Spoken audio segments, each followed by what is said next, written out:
Disclaimer: this channel does not promote any violent, harmful, or illegal activity. কুম্ভকে নিয়ে মৃত্যু কুম্ভ যেটা বলেছেন আসলে সেটা ওনার মহাদম্ভের পরিচয়। বন্দ্যোপাধ্যায়ের কুম্ভ নিয়ে মন্তব্য, তার জেরে গোটা রাজ্য জুড়ে প্রতিবাদ চলছে। মমতা বন্দ্যোপাধ্যায়ের কি ক্ষমা চাওয়া উচিত অবিলম্বে?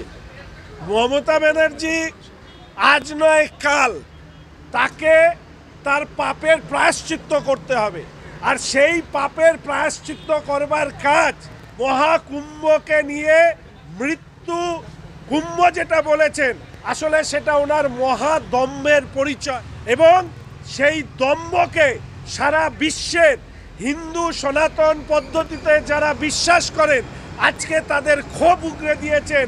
আগামী দিনে সিংহাসনচ্যুত মমতা ব্যানার্জিকে এই কারণে আজকে উনি যেভাবে গতকাল বিধানসভায় সাফাই দিয়েছেন, আমি তো ভাঙিনি ঠাকুর ঘরে কে, আমি তো কলা খাইনি, ঠিক একইভাবে বলবেন যে মহাকুম্ভ নিয়ে আমি তো আসলে অপমান করতে চাইনি।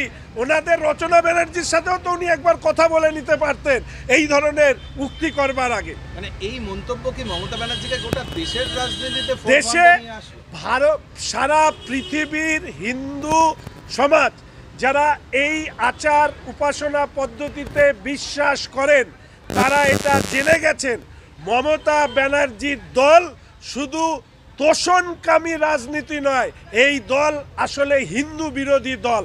এই পশ্চিমবঙ্গের দুর্ভাগ্য 34 বছরের সিপিএম তারা হিন্দুদেরকে বিদ্রূপ করেছে, হিন্দুদের উপাসনা পদ্ধতিকে নিয়ে বিদ্রূপ ঠাট্টা তামাশা করেছে, আর এই রাজ্যের বর্তমান শাসক দল তৃণমূল কংগ্রেস তারা তুষ্টিকরণের রাজনীতির চূড়ান্ত পর্যায়ে পৌঁছেছে বলে আজকের এই রাজ্যের অন্ধকারময় পরিস্থিতির মধ্যে দিয়ে যেতে হচ্ছে।